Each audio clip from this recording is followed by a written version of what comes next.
کہ قیل و قال کا معاملہ ایک انتہائی بد ذوقی ہے۔ ایک انسان کے اعلیٰ ذوق کی نشاندہی اسی امر سے ہوتی ہے کہ اس کے پیش نظر دین کے تعلق سے، عقیدے کے تعلق سے، عمل اور احکام کے تعلق سے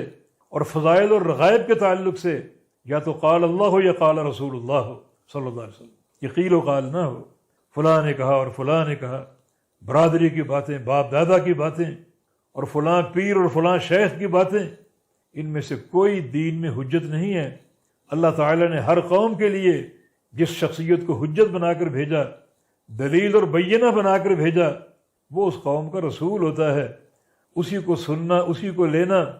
اسی کی بات کو قبول کرنا، یہ اعلیٰ درجے کا ذوق بھی ہے اور کامیابی کی علامت بھی ہے، جیسا کہ حدیث سے واضح ہوا۔ تو رسول اللہ علیہ وسلم قیل و قال سے روکتے تھے، اور رسول اللہ صلی اللہ علیہ وسلم بکثرت السؤال، زیادہ سوال کرنے سے روکتے تھے کہ زیادہ سوال نہ کیے جائیں۔ یہ سوال کے دو معنی ہیں، ایک معنی دنیا کے مال کا سوال، بھیک مانگنا،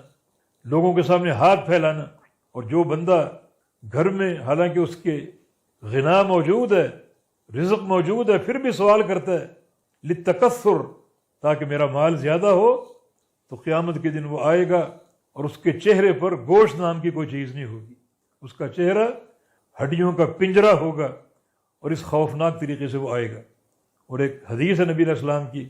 من فتح علیہ باب المسئلہ فتح اللہ علیہ باب الفقر، جو بندہ اپنے اوپر سوال کا دروازہ کھول دے، بھیک مانگنے کا، تو اللہ اس بندے پر فقر کا دروازہ کھول دیتا ہے۔ حالانکہ سوال کر کے اس کو مال ملے گا، اس کو مالدار ہونا چاہیے، مگر اللہ رب العزت اس کو فقیر کر دے گا اور اس پر فقر کا دروازہ کھول دے گا۔ تو کثرت سوال سے روکا، یہ سوال کا ایک معنی۔ دوسرا معنی یہ ہے کہ جو امور دین ہیں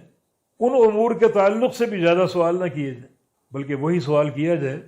جس میں آپ کچھ سمجھنا چاہتے ہیں، کوئی دین کی رہنمائی چاہتے ہیں، جس میں آپ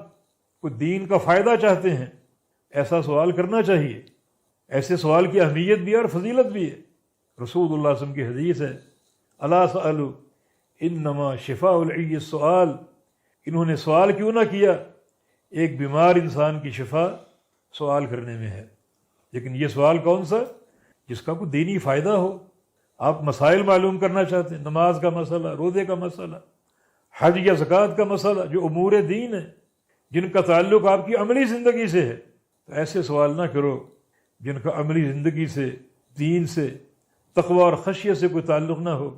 بلکہ محض تعمیہ ہو، کسی کو اندھا کرنا مقصود ہو، کسی کا علمی امتحان لینا مقصود ہو، یا کسی پر اپنی علمی دھاک قائم کرنا مقصود ہو،